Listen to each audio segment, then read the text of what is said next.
ಶ್ರೀ ಮಾಲಿಂಗೇಶ್ವರಾಯ ನಮಃ. ಈ ಮಾಲಿಂಗೇಶ್ವರ ದೇವರ ಆಶ್ರಯದಲ್ಲಿ ವಿಶ್ವ ಹಿಂದೂ ಪರಿಷತ್ತು, ಬಜರಂಗದಳ, ಮಾತೃಶಕ್ತಿ, ದುರ್ಗಾವಾಹಿನಿ ಕರಾಯ ಘಟಕದವರು ಆಯೋಜಿಸಿರುವಂತಹ ಈ ಒಂದು ಅದ್ಭುತ ಭಾರತ ಮಾತಾ ಪೂಜನಾ ಕಾರ್ಯಕ್ರಮ, ಅದರಲ್ಲಿ ಭಾಗವಹಿಸಿರುವಂಥ ಹಾರಿಕಾ ಮಂಜುನಾಥ್ ಅವರ ದೇಶಭಕ್ತಿಯ, ದೇಶ ಹಿತದ ಮಾತುಗಳನ್ನು ಕೇಳಿದ ನಂತರ ನಾವೆಲ್ಲ ಒಂದು ಥರ ರೋಮಾಂಚನವಾಗಿ ದಿಗ್ಭ್ರಮೆ ಆಗಿ ಕೂತ್ಕೊಂಡಿದ್ದೀವಿ. ಅಂದರೆ ಇಷ್ಟು ಸಣ್ಣ ವಯಸ್ಸಿನಲ್ಲಿ ಅದೆಂಥ ಮಾತುಗಳು, ಅದೆಂಥ ದೇಶಭಕ್ತಿ. ಈ ಸಣ್ಣ ಮಗುವನ್ನು ಹಿಡಿದ ಆ ತಂದೆ ತಾಯಿಗಳು ನಿಜವಾಗಿ ಪುಣ್ಯವಂತರು. ಸತ್ಯ ಹೇಳ್ತೀನಿ, ಪ್ರಧಾನಮಂತ್ರಿಯವರು ಅವರನ್ನು ಗುರುತಿಸಿ ಗೌರವಿಸಿದ್ದಾರೆ ಅಂದರೆ ಈಗ ನಮಗೆ ಗೊತ್ತಾಗುತ್ತೆ ಯಾತಕ್ಕೋಸ್ಕರ ಅವರನ್ನು ಗೌರವಿಸಿದ್ದಾರೆ ಅಂತ. ಬಂಧುಗಳೇ, ಇಂಥ ಒಂದು ಭಾರತ ಮಾತಾ ಪೂಜನಾ ಕಾರ್ಯಕ್ರಮದಲ್ಲಿ ಇವರನ್ನು ಪರಿಚಯಿಸಿದ್ದಕ್ಕಾಗಿ ನಮ್ಮ ಈ ಎಲ್ಲ ಕರಾಯದ ಘಟಕಗಳಿಗೆ ನಾನು ಧನ್ಯವಾದಗಳನ್ನು ಹೇಳಬೇಕು, ಅವರಿಗೆ ಅಭಿನಂದನೆಗಳು ಹೇಳಬೇಕು. ತುಂಬ ಸಂತೋಷವಾಗಿದೆ ಈ ಮಾತುಗಳನ್ನು ಕೇಳಲು. ಆದರೆ ಅದೇ ರೀತಿಯಲ್ಲಿ ನಮಗೆ ಬೇಸರವೂ ಆಗ್ತಾಯಿದೆ. ಈ ಒಂದು ಇಂಥ ಒಂದು ರೋಮಾಂಚನ ದೇಶಭಕ್ತಿಯ ಮಾತುಗಳನ್ನು ಕೇಳಲು ಇಲ್ಲಿ ನಮ್ಮ ಯುವ ಮಕ್ಕಳು ನೋಡಿ ಎಷ್ಟು ಜನ ಇದ್ದಾರೆ. ಯಾರಿಲ್ಲ, ದೊಡ್ಡವರು ಇಲ್ಲ, ಅತಿ ಸಣ್ಣ ಮಕ್ಕಳು ತಂದೆ ತಾಯಿಯೊಟ್ಟಿಗೆ ಬಂದವರು. ನಮ್ಮ ಯುವತಿಯರು ಇಂಥ ದೇಶಭಕ್ತಿ, ಭಾರತ ಮಾತೆಯನ್ನು ಪೂಜಿಸುವಂಥ ಕಾರ್ಯಕ್ರಮ ಇದರಲ್ಲಿ ಭಾಗವಹಿಸಲ್ಲ. ಯಾಕೆ ಹೇಳಿ?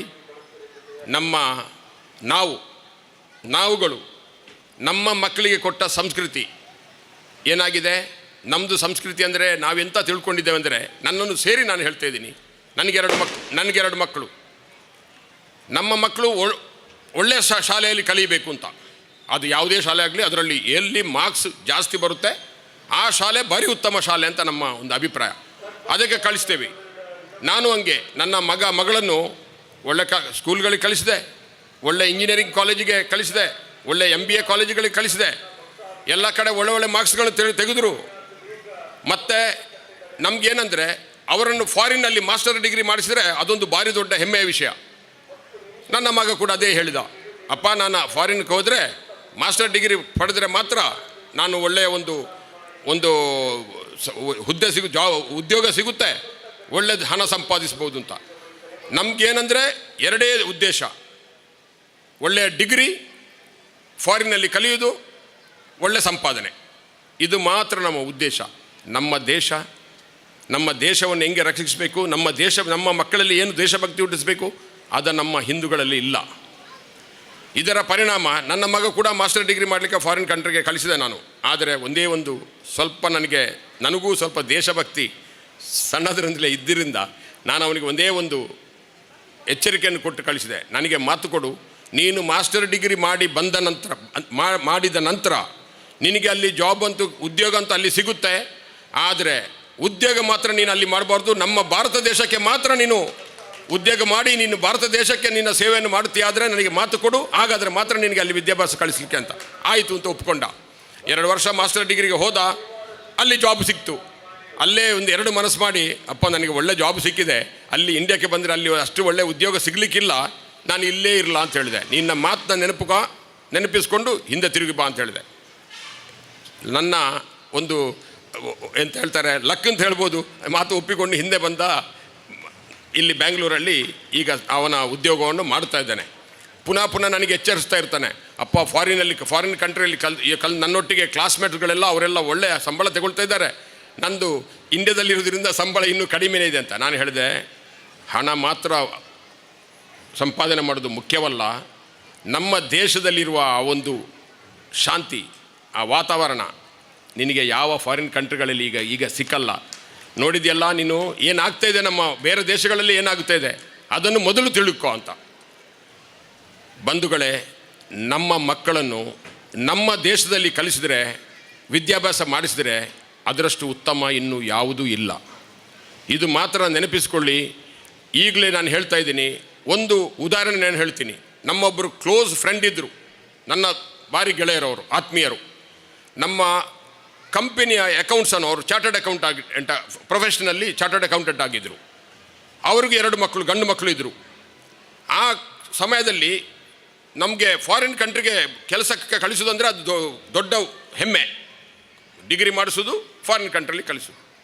ನಾನು ಆವಾಗಲೇ ಹೇಳಿದೆ ಅವರಿಗೆ, ನೋಡಿ ವಿದ್ಯಾಭ್ಯಾಸಕ್ಕೆ ಕಲಿಸಿ, ನಿಮಗಿರೋದು 2 ಮಕ್ಕಳು, ನೀವು ಇಷ್ಟು ಸಂಪಾದನೆ ಇಲ್ಲೇ ಮಾಡಿದ್ದೀರಾ, ಇನ್ನೂ ಅವರನ್ನು ಅಲ್ಲಿ ಕಳಿಸಿ ಸಂಪಾದನೆ ಮಾಡಲಿಕ್ಕೆ ಏನಿದೆ?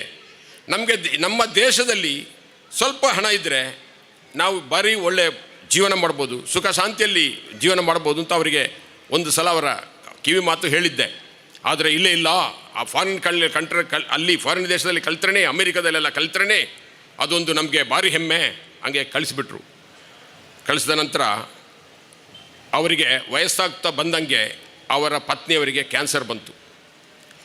ಕ್ಯಾನ್ಸರ್ ಬಂದು ಅವರು ಮನೆಯಲ್ಲಿ ಇಬ್ಬರೇ ವೃದ್ಧರು, ಅವರನ್ನು ನೋಡಿಕೊಳ್ಳಿಕ್ಕೆ ಯಾರಿಲ್ಲ.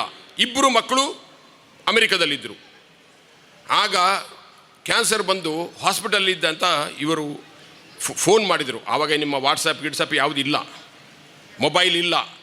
ಆ ಟೈಮಲ್ಲಿ ಟ್ರಂಕ್ ಕಾಲ್, ಎಸ್ ಟಿ ಡಿ ಮಾಡಿ ಹೇಳಿದರು, ಮಗ ತಾಯಿ ಕ್ಯಾನ್ಸರ್ ಆಗಿದ್ದಾರೆ, ನೀನು ಬಾ ಸ್ವಲ್ಪ ದಿವಸ.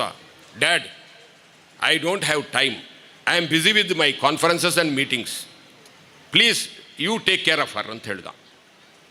ತಂದೆ ಏನು ಮಾಡ್ತಾರೆ ಪಾಪ, ದುಡ್ಡಿತ್ತು, ಒಳ್ಳೆ ಹಾಸ್ಪಿಟಲ್ಗೆ ಹಾಕಿದ್ರು, ಯಾವುದೇ ಟ್ರೀಟ್ಮೆಂಟ್ ಫಲಿಸಿಲ್ಲ, ಅವರು ತೀರ್ಕೊಂಡಾಗ ಅವರ ಅಸ್ಥಿ ಬಿಡುವಾಗ ಅವರು ಬ್ರಾಹ್ಮಣರಾಗಿದ್ದರು. ಅವರಲ್ಲಿ ಪದ್ಧತಿ ಎಲ್ಲ ತುಂಬ ಜೋರಾಗಿದೆ. ಅವನಿಗೆ ಪುನಃ ಹೇಳಿದರು, ನೋಡು ಅವರು ತೀರ್ಕೊಂಡಿದ್ದಾರೆ, ಈಗ ಬಾ. Dad, I don't have time, really I have very hectic schedule. ಅಂದರೆ ನನಗೆ ಯಾವುದೇ ದರದಲ್ಲಿ ಒಂದು ಸ್ವಲ್ಪನೂ ಸಮಯ ಇಲ್ಲ, ನಾನು ನಿರಂತರವಾಗಿ ದುಡಿತಿದ್ದೇನೆ, ಪ್ಲೀಸ್ ಕೊರಿಯರ್ ಮೈ ಮದರ್ಸ್ ಆಸ್ಟ್ here only, I will do all the performance in US ಅಂತ ಹೇಳಿಬಿಟ್ಟ. ಅಂದರೆ ಅವರ ಅಸ್ಥಿಯನ್ನು ನನಗೆ ಕೊರಿಯರ್ ಮಾಡು, ನಾನು ಇಲ್ಲೇ ಏನು ಅದಕ್ಕೆ ಬೇಕಾದ ಅವೆಲ್ಲ ಪದ್ಧತಿಗಳನ್ನು ನಾನು ಮಾಡ್ತೀನಿ ಅಂತ. ತಂದೆ ಅದೇ ದುಃಖದಲ್ಲಿ ಕೆಲವೇ ವರ್ಷಗಳಲ್ಲಿ ಅವರು ತೀರ್ಕೊಂಡ್ರು. ಅಂದರೆ ನಾನು ಯಾತಕ್ಕೆ ಹೇಳ್ತಾ ಇದ್ದೇನೆಂದರೆ, ಬಂಧುಗಳೇ, ನಮ್ಮ ಮಕ್ಕಳನ್ನು ನಮ್ಮ ದೇಶದಲ್ಲಿ ನಮ್ಮ ಹಿಂದೂ ಸಂಸ್ಕೃತಿಯಲ್ಲಿ ಕಲಿಸ್ತೇವೆ ಅಂದರೆ ಅದರಷ್ಟು ದೊಡ್ಡ ಪುಣ್ಯದ ಇದು ಯಾವುದೂ ಇಲ್ಲ. ಇದು ನನ್ನ ಒಂದು ಎಕ್ಸ್ಪೀರಿಯನ್ಸ್, ನನ್ನ ಅನುಭವ ಅಂತಲೂ ಹೇಳ್ತಾ ಇದ್ದೀನಿ. ನಾನು ಅರಿತಿರುವಂಥ, ತುಂಬ ಲೇಟಾಗಿ ಅರಿತುಕೊಂಡಿದ್ದೀನಿ, ಆದರೆ ಇದು ಸತ್ಯ. ಈಗ ಇರುವ ಮಕ್ಕಳೆಲ್ಲ ಹೆಚ್ಚಿನವರ ಮನೆಯಲ್ಲಿ ನೋಡಿ, ತಂದೆ ತಾಯಿಗಳಿರ್ತಾರೆ, ಮಕ್ಕಳು ಪರದೇಶದಲ್ಲಿ ವಿದ್ಯಾಭ್ಯಾಸ. ಇದು ನಮ್ಮ ಸಂಸ್ಕೃತಿ ಅಲ್ಲ ಮಕ್ಕಳೇ. ನಾನು ಒಂದು ಉದಾಹರಣೆ ಹೇಳ್ತೇನೆ. ಇಲ್ಲೇ ಈಗ ನಮ್ಮ ಶ್ರೀರಾಮ ಶಾಲೆ ಅಧ್ಯಕ್ಷರಿದ್ದರು, ಅವರು ಎಲ್ಲಿ ಹೋದರು ಅಂತ ಗೊತ್ತಿಲ್ಲ, ಈಗ ಇಲ್ಲಿ ಭಾಷಣ ಕೇಳ್ತಾ ಇದ್ದರು. ನಾನು ಆ ಶ್ರೀರಾಮ ಶಾಲೆಗೆ ಹೋಗಿದ್ದೀನಿ. ಅಚ್ಚುಕಟ್ಟಾದ ಶಾಲೆ, ಹಿಂದೂ ಸಂಸ್ಕೃತಿಯನ್ನು ಹೇಳುವಂಥ ಶಾಲೆ. ಅಲ್ಲಿ ನಮ್ಮ ಹಿಂದೂ ಸಂಸ್ಕೃತಿಯನ್ನು ಯಾವ ಥರದಲ್ಲಿ ಆ ನಮ್ಮ ಒಂದು ಸಾಂಸ್ಕೃತಿಕ ಆ ವಿದ್ಯಾಭ್ಯಾಸ ಅದನ್ನು ನೋಡಿ ನನಗೆ ತುಂಬ ಸಂತೋಷವಾಯಿತು. ನಾನು ಹೇಳಿದೆ, ನನ್ನ ಈ ಶಾಲೆಗೆ ನಾನು ಪುನಃ ಬರುತ್ತೀನಿ, ನನ್ನ ಅಳಿಲು ಸೇವೆಯನ್ನು ಈ ಶಾಲೆಯಲ್ಲಿ ಖಂಡಿತ ಮಾಡ್ತೇನೆ, ಈ ಶ್ರೀರಾಮ ಶಾಲೆಯಲ್ಲಿ ಅಂತ ಹೇಳಿ ಅಲ್ಲಿ ನಾನು ಅತಿಥಿಯಾಗಿ ಹೋಗಿದ್ದೆ. ಇದನ್ನು ನಾವು ಅರಿತುಕೊಳ್ಳುವಾಗ ತುಂಬ ಲೇಟಾಗುತ್ತೆ ಬಂಧುಗಳೇ. ಏನಾಗುತ್ತೆ ಗೊತ್ತಾ, ಅಮ್ಮ ನಾನು ಸೇಲಾದೆ, ಅಮೆರಿಕಾ ಪಾಲಾದೆ ಅಂತ. ಈ ಪರಿಸ್ಥಿತಿ ಎಲ್ಲ ತಂದೆ ತಾಯಿಯರಿಗೆ ಬಂದಿದೆ. ಈಗ ಮಕ್ಕಳು ಹೇಳುವ ರೀತಿಯೇ ಇದಾಗಿದೆ. ಅದರಿಂದ ನಾನು ಹೇಳ್ತೇನೆ ಬಂಧುಗಳೇ, ಈಗಿನ ಕಾಲದಲ್ಲಿ ನಮ್ಮ ಮಕ್ಕಳನ್ನು ನಮ್ಮ ದೇಶದಲ್ಲೇ ಕಲಿಸಿ, ನಮ್ಮ ಹಿಂದೂ ಶಾಲೆಗಳಲ್ಲಿ ಕಳಿಸಿ. ಯಾಕಂದರೆ ಮೊದಲು ನಮ್ಮ ಸ್ವಾತಂತ್ರ್ಯ ಸಿಗೋ ಮೊದಲು ನಮ್ಮ ದೇಶದಲ್ಲಿ ಎಷ್ಟು ಗುರುಕುಲಗಳಿದ್ದವು, ಆಗದ ವಿದ್ಯಾಭ್ಯಾಸಗಳೇನಿದ್ದವು. ಈಗ ಎಲ್ಲ ಗುರುಕುಲಗಳು ಎಲ್ಲಿ ಹೋಯಿತು? ಎಲ್ಲ ಇಂಗ್ಲೀಷ್ ಮೀಡಿಯಮ್. ಇಂಗ್ಲೀಷ್ ಕಲಿತ್ರೆ ಇಂಗ್ಲೀಷಲ್ಲಿ ನಾನು ಯಾಕೆ ಇಂಗ್ಲೀಷಲ್ಲಿ ಹೇಳಿದೆ ಅಂದರೆ, ಇಂಗ್ಲೀಷ್ ಕಲಿತು ಇಂಗ್ಲೀಷಲ್ಲಿ ಮಾತಾಡೋದು ದೊಡ್ಡದಲ್ಲ. ನಮ್ಮ ಭಾಷೆ, ನಮ್ಮ ಮಾತೃಭಾಷೆ, ಅದನ್ನು ಇನ್ನೊಬ್ಬನಿಗೆ ತಿಳಿಸಿ ಅದರಲ್ಲಿ ಮಾತಾಡೋದೇ ನಮ್ಮ ಹೆಮ್ಮೆ. ನಾವು 10 ಜನರ ಎದುರಲ್ಲಿ ಇಂಗ್ಲೀಷ್ ಮಾತಾಡಿದ್ರೆ ಅದು ದೊಡ್ಡತನ ಅಲ್ಲ. ಆದ್ದರಿಂದ ನಮ್ಮ ಮಕ್ಕಳಿಗೆ ನಮ್ಮ ಊರುಗಳಲ್ಲಿ ನಮ್ಮೊಟ್ಟಿಗೆ ಕಲಿಸಿ ಅವರಿಗೆ ನಮ್ಮ ಸಂಸ್ಕೃತಿನ ಕಲಿಸಿದ್ರೆ ನಮ್ಮ ಪೀಳಿಗೆ ಮುಂದಕ್ಕೆ ಬೆಳೆಯುತ್ತೆ. ಇವತ್ತು ನೀವು ನೋಡ್ಬೋದು, ಎಷ್ಟೋ ಮಕ್ಕಳು, ಒಂದು ಉದಾಹರಣೆ ಹೇಳ್ತಾನೆ ಬಂಧುಗಳೇ. ನಮ್ಮ ಮನೆ ಹತ್ತಿರ ಒಂದು ಭಜನಾ ಮಂದಿರ, ಕುಪ್ಪೆಟ್ಟಿ ಭಜನಾ ಮಂದಿರ, ಅಲ್ಲೂ ನಾನು ನನ್ನ ಸ್ವಲ್ಪ ಅಳಿಲು ಸೇವೆಯನ್ನು ನಾನು ಮಾಡಿದ್ದೀನಿ. ಆ ಭಜನಾ ಸೇವೆಗೆ ನಾನು ಭಜನಾ ಮಂದಿರಕ್ಕೆ ನಾನು ಕೂಡ ಹೋಗಿದ್ದೀನಿ, ಅಲ್ಲಿದ್ದ ಕಾರ್ಯಕ್ರಮಗಳಿಗೆ ನಾನು ಕೂಡ ಹೋಗಿದ್ದೀನಿ. ಅವರು ಒಂದು ಸಣ್ಣ ಭಜನಾ ಮಂದಿರ ಆದರೂ ತುಂಬ ಅಚ್ಚುಕಟ್ಟಾಗಿ ಮಕ್ಕಳಿಗೆ, ಊರಿನ ಮಕ್ಕಳಿಗೆಲ್ಲ ಭಜನೆಯನ್ನು ಹೇಳ್ತಾ ಭಜನೆಯನ್ನು ಕಳಿಸ್ಕೊಡ್ತಾ ಇದ್ದಾರೆ. ಪ್ರತಿ ದಿನ ಇಲ್ಲಾಂದರೆ ಶುಕ್ರವಾರ ಅಲ್ಲಿ ಭಜನೆ ನಡೀತದೆ, ಎಲ್ಲ ಮಕ್ಕಳು ಬರ್ತಾರೆ. ಆ ಒಂದು ಮಕ್ಕಳ ಆ ಭಜನಾ ಕಾರ್ಯಕ್ರಮ ನೋಡಿದರೆ ತುಂಬ ಸಂತೋಷ ಆಗುತ್ತೆ ನಮಗೆ. ಆದರೆ ಬಂಧುಗಳೇ, ನಾನು ಹೇಳಿದೆ ಅವರಿಗೆ, ಅಲ್ಲಿ ಒಂದು ಸಭಾಂಗಣ ಇತ್ತೀಚೆಗೆ ಕಟ್ಟಿದ್ದಾರೆ ಅವರು, ಒಂದು ಕಟ್ಟಡ. ನಾನು ಹೇಳಿದೆ, ಇಲ್ಲಿ ಎಲ್ಲರನ್ನೂ ಬೇರೆ ಬೇರೆ ಚಟುವಟಿಕೆಗಳನ್ನು ಇಲ್ಲಿ ಯಾಕೆ ಮಾಡಬಾರ್ದು ಅಂತ ಕೇಳಿದೆ. ಉದಾಹರಣೆಗೆ, ನಮ್ಮ ಹಿಂದೂಗಳಲ್ಲಿ ಎಷ್ಟೋ ಯುವಕರು ವಿವಾಹ ಆಗದೇ ಇದ್ದಾರೆ. ಅಂಥವರಿಗೆ ಕಡು ಬಡವರಿರ್ತಾರೆ, ಆರ್ಥಿಕವಾಗಿ ತುಂಬ ಬಡವರಿರ್ತಾರೆ. ಅವರಿಗೆ ಈ ನಿಮ್ಮ ಭಜನಾ ಮಂದಿರದಲ್ಲಿ ಅವರಿಗೊಂದು ವಿವಾಹ ಮಾಡುವಂಥ ಯೋಗ, ಅದನ್ನು ಯಾಕೆ ತಾವು ಕಲ್ಪಿಸಿಕೊಡಬಾರದು ಅಂತ. ನಮ್ಮ ಊರಲ್ಲಿ ಸಾಧಾರಣ ಎಷ್ಟು ಜನ ಇದ್ದಾರೆ ಅಂತ ಕೇಳಿದಾಗ 250ಕ್ಕಿಂತ ಮೇಲೆ ಯುವತಿಯರು ಮದುವೆ ಆಗದೇ ಇದ್ದಾರೆ. ನಮ್ಮ ಪೀಳಿಗೆ ಮುಂದೆ ನಡೆಯಲಿಕ್ಕೆ ಹೋಗಲ್ಲ. ನಮ್ಮ ದೇಶ, ನಮ್ಮ ಹಿಂದೂಗಳ ಜನಸಂಖ್ಯೆ ಈ ಥರ ಕೆಳಗೆ ನೋಸ್ ಡೈವ್ ಅಂತ ಹೇಳ್ತಾರಲ್ಲ, ಕೆಳಗೆ ಬೀಳುತ್ತಾ ಇದೆ. ಇದು ನಮ್ಮ ಪರಿಸ್ಥಿತಿ. ನಾವು ಆದಷ್ಟು ಬೇಗ ಎಚ್ಚರಿಕೆ ವಹಿಸದಿದ್ದರೆ, ಪ್ರತಿಯೊಬ್ಬ ಒಂದು ಕುಟುಂಬದಲ್ಲಿ ನಮ್ಮ ಮಕ್ಕಳಿಗೆ ಹಿಂದೂ ಸಂಸ್ಕೃತಿಯನ್ನು ಕಲಿಸಿ, ನಮ್ಮ ಮಕ್ಕಳಿಗೆ ಅವರ ವಯಸ್ಸಿಗೆ ಬಂದಾಗ ಅವರಿಗೆ ಮದುವೆ ಮಾಡಿ ಅವರಿಗೆ ಮಕ್ಕಳಾಗದಿದ್ದರೆ ಬಂಧುಗಳೇ, ನಮ್ಮ ದೇಶ ಒಂದು ದಿನ ಭಾರಿ ದುರದೃಷ್ಟಕರ ಸ್ಥಿತಿಗೆ ತಲುಪಲಿಕ್ಕೆ ಸಾಧ್ಯತೆ ಇದೆ. ಅದನ್ನು ನಿಲ್ಲಿಸಬೇಕಾದ್ರೆ ನಮ್ಮ RSSನ ಮುಖ್ಯ ಸಂಚಾಲಕರು ಮೋಹನ್ ಭಗವತ್ ಕೂಡ ಕರೆ ಕೊಟ್ಟರು. ಏನು ಅಂತೇಳಿ, ಹಿಂದೂಗಳೇ, ನಮಗೆ 3 ಮಕ್ಕಳನ್ನು ಹುಟ್ಟಿಸಿ ಅಂಥ ಪರಿಸ್ಥಿತಿ ಬಂದಿದೆ ಅಂತ. ಆದರೆ ನಮ್ಮ ಯುವತಿಯರು ಅದನ್ನು ಕೇಳಿದರೆ ಹಾಸ್ಯ ಮಾಡ್ತಾರೆ. ನೋ, ಮದುವೆ ಆಗೋದೇ ದೊಡ್ಡದು, ಮಕ್ಕಳನ್ನು ಹುಟ್ಟಿಸೋದು ಎಲ್ಲಿ ಅಂತ. ಅಂದರೆ ಮಕ್ಕಳನ್ನು ಹುಟ್ಟಿಸೋದಿರೋದು ಫ್ಯಾಷನ್ ಅಂತ ಈಗ. ಅಂಥ ಪರಿಸ್ಥಿತಿ ನಮ್ಮ ದೇಶದಲ್ಲಿದೆ. ಅದರಿಂದಾಗಿ ನಮ್ಮ ಮಕ್ಕಳಿಗೆ ದೊಡ್ಡ ಫಾರಿನ್ ಕಂಟ್ರಿ ಕಳಿಸೋದು ಮುಖ್ಯ ಅಲ್ಲ. ನಾವು ಅರಿತುಕೊಂಡಾಗ ಅದು ಲೇಟಾಗಿದೆ. ನೋಡಿ, ಅದೇ ಪರಿಣಾಮ ನಮ್ಮ ಮಕ್ಕಳು ಇಂಥ ಕಾರ್ಯಕ್ರಮಗಳಿಗೆ ಬರಲ್ಲ. ಅವರು ಎಲ್ಲಿದ್ದಾರೆ ಆ ಮಕ್ಕಳು? ಇಲ್ಲಿ ಇಂಥ ಒಂದು ನಮ್ಮ ದೇಶಭಕ್ತಿಯ ಇಂಥ ಮಾತುಗಳನ್ನು ಕೇಳೋದು ಅದು ಪುಣ್ಯ. ಆ ಮಾತುಗಳನ್ನು ಕೇಳಲಿಕ್ಕೆ ನಮ್ಮ ಮಕ್ಕಳಿಲ್ಲ ಇಲ್ಲಿ. ಯಾಕೆ ಹೇಳಿ? ನಮ್ಮ ಸಂಸ್ಕೃತಿ ಅವರಿಗೆ ಗೊತ್ತೇ ಇಲ್ಲ. ನನ್ನ ಮಕ್ಕಳನ್ನು ಸೇರಿ ನಾನು ಹೇಳ್ತಾ ಇರೋದು, ಈಗ ಅವರನ್ನು ಈಗ ತರೋಣ ಅಂದರೆ ಅದು ಆಗುವ ಕೆಲಸಗಳಲ್ಲ. ಆ ಮಹಾಲಿಂಗೇಶ್ವರ ದೇವರ ಹತ್ರ ನಾನು ಎಷ್ಟೇ ಪ್ರಾರ್ಥನೆ ಮಾಡ್ತಿದ್ದೇನೆ, ಕೊನೆಯ ಪಕ್ಷ ನಮ್ಮ ಮೊಮ್ಮಕ್ಕಳಿಗಾದರೂ ಈ ಹಿಂದೂ ಸಂಸ್ಕೃತಿಯನ್ನು ಕಲಿಸೋಣ ಅಂತ ನಾನೀಗ ನನ್ನ ಭಾವನೆ ಇದು. ಆದ್ದರಿಂದ ನಮ್ಮ ದೇಶ ಅಂದರೆ ನಮ್ಮ ಭಾರತ ಮಾತೆ. ನಮ್ಮ ಭಾರತ ಮಾತೆಯನ್ನು ನಾವು ಪೂಜಿಸಿದರೆ, ನಮ್ಮ ದೇಶ ಗಟ್ಟಿಯಾದರೆ ಎಲ್ಲ ದೇಶದ ಪ್ರಜೆಗಳು ಇಲ್ಲಿ ಶಾಂತಿಯಲ್ಲಿರಬಹುದು. ಸರ್ವೇ ಜನೆ ಸುಖಿತೋ ಭವಂತಿ. ಎಲ್ಲರೂ ಶಾಂತಿಯಲ್ಲಿರ್ಬೋದು. ನಮ್ಮ ಹಿಂದೂಗಳು ಬೇರೆಯವರನ್ನು ದ್ವೇಷಿಸಲ್ಲ.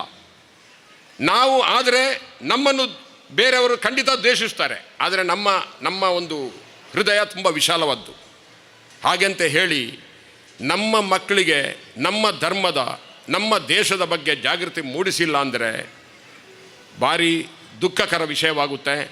ಆದ್ದರಿಂದ ನೋಡಿ, ಇಂಥ ಮಕ್ಕಳನ್ನು, ಇಂಥ ಒಂದು ಇವತ್ತು ದೇಶದಲ್ಲಿ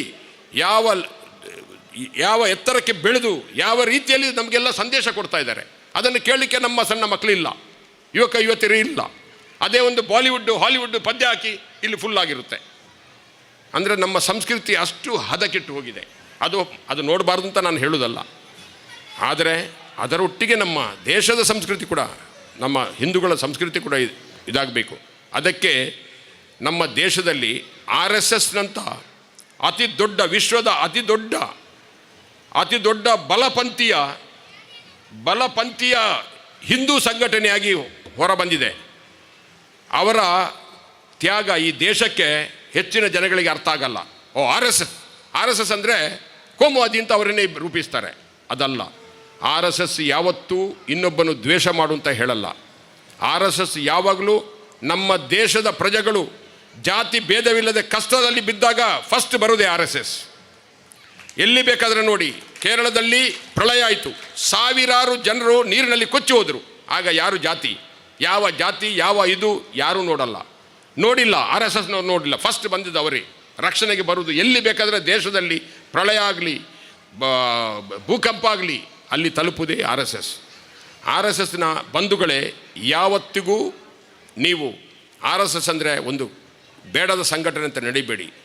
RSS ನಂತರ ಸಂಘಟನೆಯಿಂದ ನಮ್ಮ ದೇಶ ಈಗ ಹಿಂದೂಗಳೆಲ್ಲ ಸಂಘಟಿತರಾಗಿದ್ದಾರೆ. RSSನ ಪ್ರೇರಿತರಾಗಿ ವಿಶ್ವ ಹಿಂದೂ ಪರಿಷತ್ತು, ಬಜರಂಗ ದಳ ಇದೆಲ್ಲ ಹುಟ್ಟಿಕೊಂಡಿದೆ. RSSನಿಂದಾಗಿ ಕಡಿಮೆ ಪಕ್ಷದಲ್ಲಿ ಹಿಂದೂಗಳು ಇವತ್ತು ಸಂಘಟಿತರಾಗಿದ್ದಾರೆ. RSSನ ಒಂದು ಶಿಸ್ತು, ಅವರ ನಮ್ಮ ಧರ್ಮದ ಬಗ್ಗೆ ಅವರು ಉತ್ತೇಜನಗೊಳಿಸುವಂಥ ಒಂದು ಉದ್ದೇಶ, ಅದು ತುಂಬ ಚೆನ್ನಾಗಿದೆ ಬಂಧುಗಳೇ. RSSನ ಬಗ್ಗೆ ಚೆನ್ನಾಗಿ ಸ್ವಲ್ಪ ತಿಳಿದುಕೊಳ್ಳಿ, ಇದು ಭಾರಿ ಮುಖ್ಯ. ನಮ್ಮ ದೇಶ ಸುರಕ್ಷಿತವಾಗಿದೆ ಅಂದರೆ RSSನ ಕೊಡುಗೆ ಇವತ್ತು ತುಂಬ ಇದೆ. ನಾವು ನಮ್ಮ ರಾಜ್ಯಕ್ಕೆ ಲಾಭಕ್ಕೋಸ್ಕರ ಸುಮ್ಮನೆ RSSನ ದ್ವೇಷಿಸಬಾರದು. ಯಾಕಂದರೆ ನಾನು ಈ RSS ಅಂತ ಹೇಳಿದ ಕೂಡಲೇ ಇನ್ನೊಬ್ಬರನ್ನು ದ್ವೇಷಿಸಿ ಅಂತ ಹೇಳ್ತಾ ಇಲ್ಲ. ಇನ್ನೊಬ್ಬರನ್ನು ದ್ವೇಷ ಮಾಡಬಾರ್ದು. ನಮ್ಮ ದೇಶದಲ್ಲಿ ಎಲ್ಲರೂ ಇದ್ದಾರೆ, ಅವರನ್ನು ಎಲ್ಲರನ್ನು ಚೆನ್ನಾಗಿ ಇಟ್ಟುಕೊಳ್ಳೋಣ. ಹಾಗೆ ಅಂತ ಹೇಳಿ ಹಿಂದೂಗಳೇ, ನಾವು ಸಂಘಟಿತರಾಗಬೇಕು. ನಮ್ಮ ಮಕ್ಕಳು ಹಿಂದೂ ಸಂಸ್ಕೃತಿಯನ್ನು ಕಲಿಬೇಕು.